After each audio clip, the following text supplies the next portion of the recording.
Do livro Coragem, psicografia de Chico Xavier.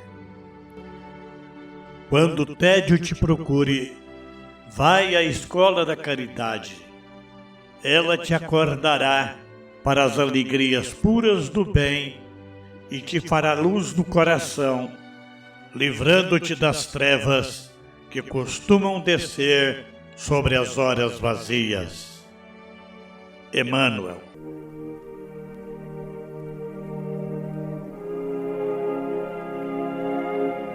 O meu bom dia de luz, o meu boa tarde de paz, o meu boa noite de prece. Leitura do capítulo 3 de O Evangelho segundo o Espiritismo. Há muitas moradas na casa de meu Pai. Diferentes estados da alma na erraticidade. Item 2. A casa do Pai é o universo. As diferentes moradas são os mundos que circulam no espaço infinito e oferecem aos espíritos que neles encarnam moradas correspondentes ao adiantamento dos mesmos espíritos. Independente da diversidade dos mundos, essas palavras de Jesus também podem referir-se ao estado venturoso ou desgraçado do espírito na erraticidade.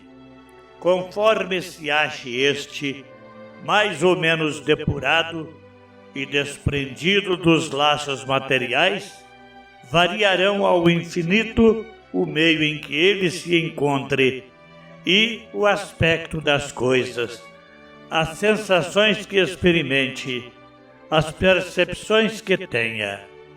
Enquanto uns não se podem afastar da esfera onde viveram, outros se elevam e percorrem o espaço e os mundos, enquanto alguns espíritos culpados erram nas trevas. Os bem-aventurados gozam de resplendente claridade e do espetáculo sublime do infinito.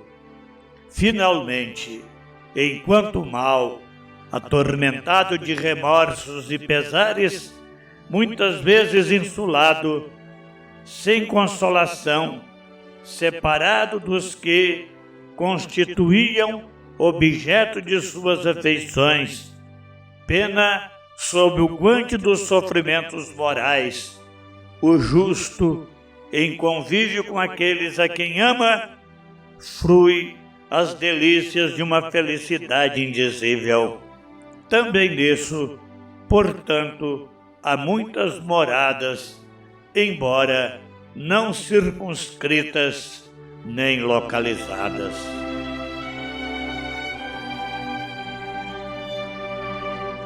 Livro dos Espíritos de Allan Kardec, capítulo 2, dos elementos gerais do universo.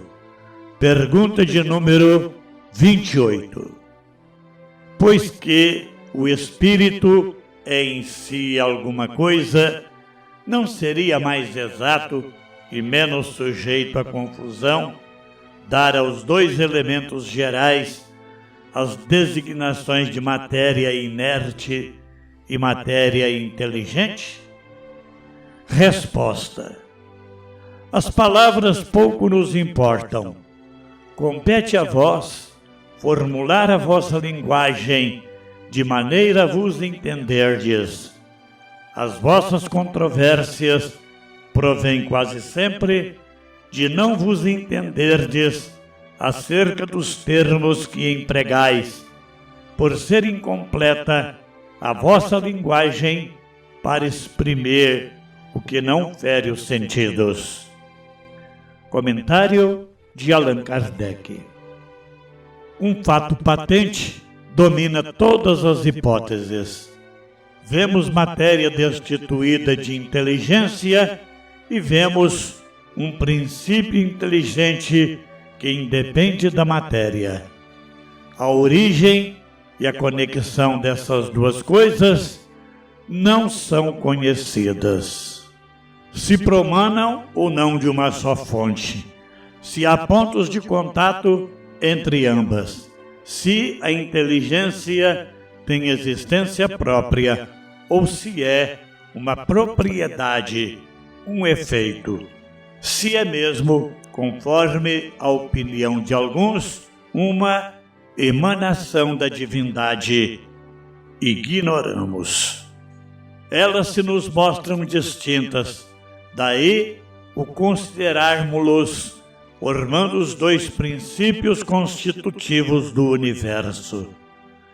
Vemos acima de tudo isso uma inteligência que domina todas as outras, que as governa, que se distingue delas por atributos essenciais. A essa inteligência suprema é que chamamos Deus.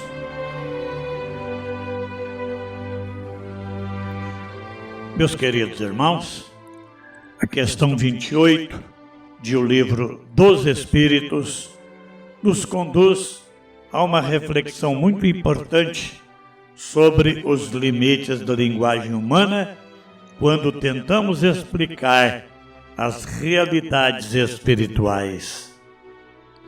Kardec pergunta se não seria mais correto chamar os dois elementos gerais do universo de matéria inerte e matéria inteligente, já que o espírito é algo real e existente. A resposta dos espíritos é bastante significativa. Eles afirmam que as palavras têm importância secundária. O essencial é que os homens consigam compreender-se mutuamente. Muitas discussões, controvérsias e divergências surgem justamente porque as pessoas utilizam os mesmos termos com significados diferentes ou empregam palavras inadequadas para descrever aquilo que está além da percepção dos sentidos materiais. Essa resposta revela uma grande lição de humildade intelectual. A linguagem humana foi construída para descrever o mundo físico, aquilo que vemos, tocamos e experimentamos diretamente. Quando procuramos definir a natureza do espírito, da alma, da inteligência ou de Deus, esbarramos inevitavelmente na pobreza dos vocábulos humanos. Por isso, frequentemente, as discussões filosóficas e religiosas se prolongam mais em torno das palavras do que das ideias. O comentário de Kardec complementa de maneira brilhante esse ensinamento. Ele destaca que existe um fato incontestável. Observamos a matéria sem inteligência e observamos a inteligência manifestando-se de forma distinta da matéria. Embora a origem profunda dessa relação ainda nos seja desconhecida, a observação dos fenômenos permite reconhecer a existência desses dois princípios fundamentais. Kardec demonstra aqui o método espírita de investigação. Não partir de teorias preconcebidas, mas dos fatos observáveis. Diante da evidência da matéria e do princípio inteligente, ele os considera elementos constitutivos do universo.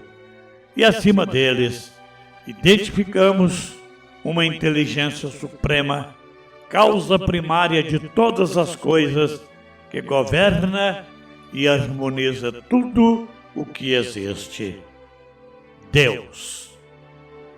Essa questão também nos ensina a evitar discussões estéreis sobre terminologias. Mais importante do que encontrar a palavra perfeita é compreender a realidade espiritual que ela procura representar. Quando nos prendemos excessivamente aos nomes, corremos o risco de perder a essência dos ensinamentos. O Espiritismo nos convida a buscar o entendimento profundo das ideias, exercitando a razão, o bom senso e a fraternidade nas trocas de conhecimento. Ave Cristo. A nossa irmã Maria Geni, do grupo Amigos de Palmelo, solicita as nossas preces em favor de seu filho João Paulo Nery Borges de Lima, rogando a Jesus que o envolva em suas bênçãos de paz, fortalecimento, equilíbrio e proteção espiritual. Vamos orar.